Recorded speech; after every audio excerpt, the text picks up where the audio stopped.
Ruquier, merci d'être avec nous aujourd'hui. Alors on va, dans quelques instants, laisser place à une table ronde sur le thème de la liberté et de la sécurité. Je vous poserai dans 10 minutes quand même, je vous demanderai de faire un petit propos introductif parce que c'est votre vie, hein, l'arbitrage entre les libertés et la sécurité. On va commencer par deux sujets, deux dossiers de votre ministère dont on parle assez peu parce que vous êtes un peu submergé par une actualité sécuritaire évidemment très compliquée. On est ici devant les entrepreneurs de France. Pour l'instant, tout va bien. La reprise économique est là. Le nombre de défaillances d'entreprises n'a jamais été aussi bas. On l'a dit, la Banque de France a donné ces chiffres il y a une quinzaine de jours. Moins de 30 000.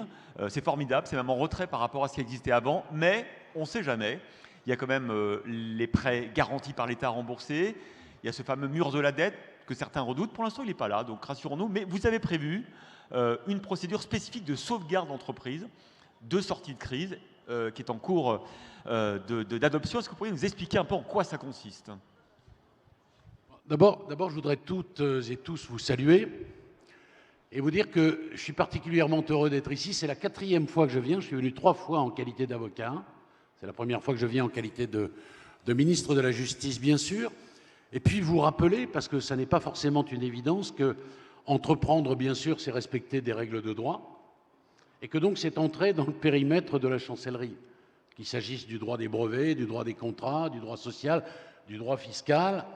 Et que donc le patronat n'est pas une préoccupation, mais une occupation pour la chancellerie. Et si vous me posez cette question de ce que j'ai envisagé récemment, c'est avec grand plaisir que je vais évidemment développer votre question et y répondre le plus précisément possible.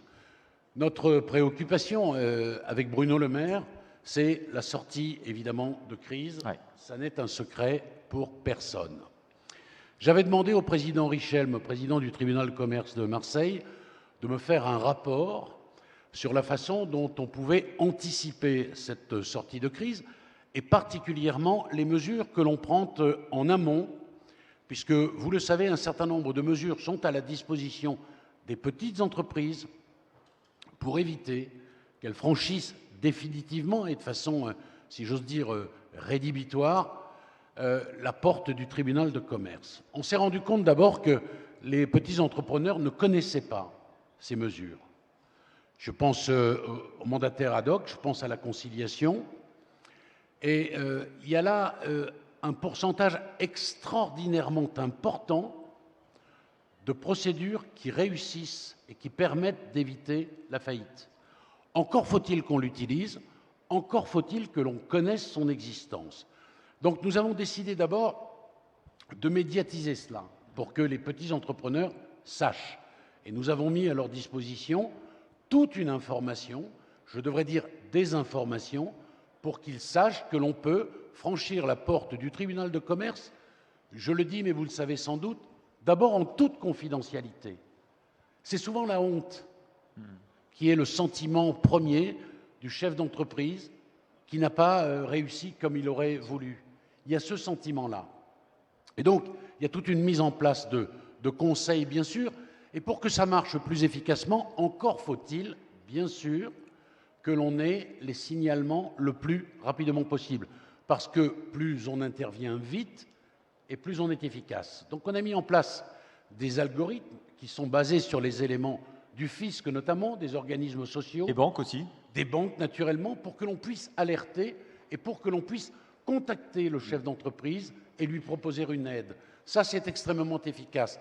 Et puis deuxièmement, nous avons permis aux chefs d'entreprise qui le souhaitent, et il s'agit souvent, presque toujours d'ailleurs, de petites entreprises, de réduire les coûts de cette procédure. Extrêmement important. Il ne faut pas que ça coûte trop cher, évidemment, parce que ce serait un frein. Et nous avons bien sûr mis en place toute cette procédure qui permet la prise en charge, l'aide, et nous avons par ailleurs créé, c'est tout à fait nouveau, j'ai eu l'honneur de présenter ça avec Bruno Le Maire récemment, une procédure qui permet l'étalement de la dette. Ça n'existait pas dans notre système juridique français et nous l'avons créé. Ça concerne les petites entreprises, passifs moins de 3 millions de francs, personnel moins de 20 personnes, et c'est susceptible évidemment d'aider les entreprises dans la difficulté. Qu'en est-il en matière de responsabilité personnelle des entrepreneurs? Vous savez que c'est un sujet qui souvent est mis en avant par eux. Alors, il y a toute une question qu'on ne peut pas, pardonnez-moi de vous le dire, traiter en 5 minutes. Je souhaitais présenter sommairement ces mesures, bien sûr, et vous aurez connaissance dans le détail de ce que nous avons fait, mais notre préoccupation, c'est de sauver le maximum d'entreprises, et la chancellerie est totalement investie. Et puisque je suis ici, vous voyez, quand je suis venu, il y a des journalistes de quotidien, je crois, qui, avec cette insolence qui fait leur charme, m'ont demandé si je venais draguer les patrons. J'ai dit, vous apprécierez. Mais au fond, c'est vrai, je suis venu draguer les patrons parce que j'ai quelque chose à vous demander. Il y a un sujet qui me tient particulièrement à cœur, c'est la sortie de prison. Je souhaite que les gens qui sortent de prison soient réinsérés et réinsérables. Et pour ça, il faut faire venir le travail en prison. C'est triplement intéressant. Il y a de moins en moins de prisonniers travailleurs. Hein. Exactement. Il y avait 50% de détenus au travail. Il y en a 29% aujourd'hui. Et je souhaite très rapidement que l'on revienne à ce chiffre, pour moi, minimal, syndical, si vous me permettez l'expression, c'est le minimum syndical, 50%. Comment on fait pour ça? Un contrat de travail peut-être, non? Pardon? Peut-être un contrat de travail? Alors, d'abord, il faut une volonté. Et puis, il faut dire que c'est une bonne cause. Pourquoi? C'est bon pour le détenu, il se réinsère évidemment, il ne perd pas les codes de la société civile. Et moi, je tiens à cette idée que si la prison est séparée du reste de la société par des murs d'enceinte, elle reste la société. Deuxièmement, c'est bon pour toute la société. Parce que quand quelqu'un sort avec les codes du travail, avec les codes de la société, et s'il est réinséré, naturellement, on a moins à craindre en termes de récidive. Et puis c'est bon pour vous aussi, en termes d'abord de, comment dirais-je, d'humanisme. Et il n'est pas indécent à mes yeux d'associer le patronat et l'humanisme. Geoffroy Bézieux parlait tout à l'heure des fractures de la société française, l'un des principaux dangers et enjeux des futures années aussi, de lui réparer ces fractures. Ouais, j'ai évidemment, avec votre président, déjà évoqué cette question, mais je souhaitais étendre le périmètre de cette information au maximum de membres du MEDEF qui sont ici et qui me font l'honneur à cet instant précis de m'écouter. Alors, il y a un contrat de travail que nous avons préparé, qui est une nouveauté. Ouais, c'est ça? Oui.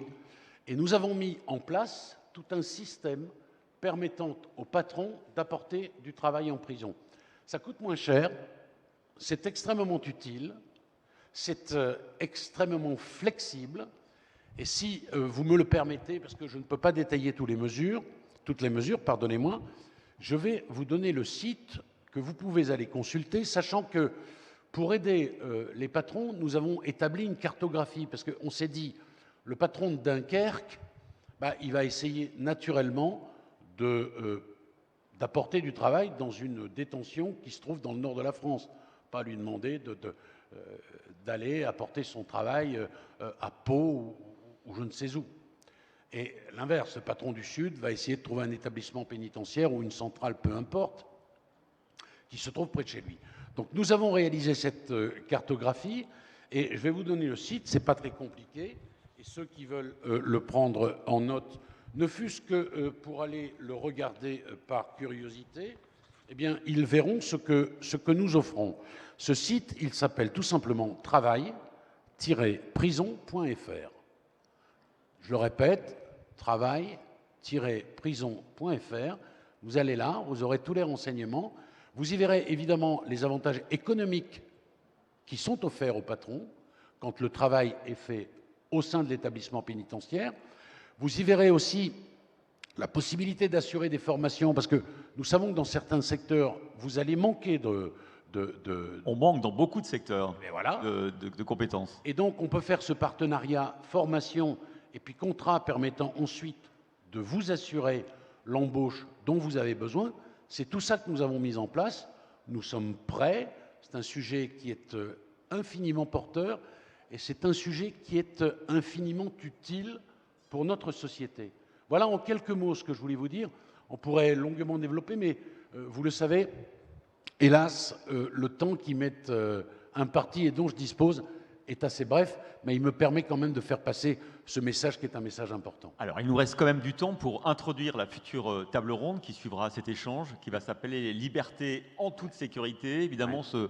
ce dilemme, par cette opposition, pas forcément, entre la liberté et la sécurité est au cœur de votre vie en tant qu'avocat et aujourd'hui en tant que ministre de la Justice, garde des Sceaux.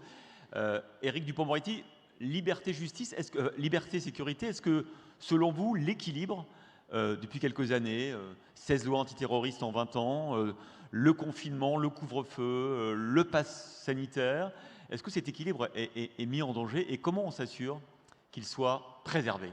On va s'arrêter, si vous le voulez bien, sur l'actualité brûlante, le pass sanitaire. Bien sûr. Il y a 3 formes de contestation, ou peut-être 3 types de contestataires. Il y a d'abord les gens qui ont peur, et il faut entendre cette appréhension. Il faut non seulement l'entendre, mais il faut la respecter.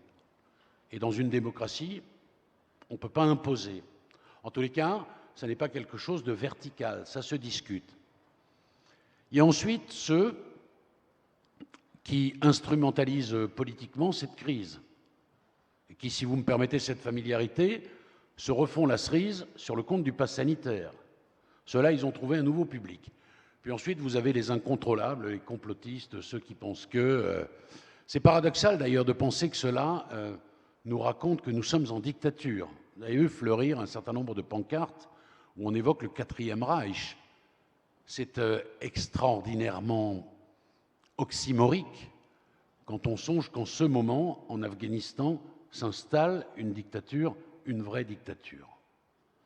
Je veux quand même rappeler, parce que l'occasion m'est offerte de le dire, que s'agissant du pass sanitaire et des lois qui ont été votées, ce sera la 10e loi à voter.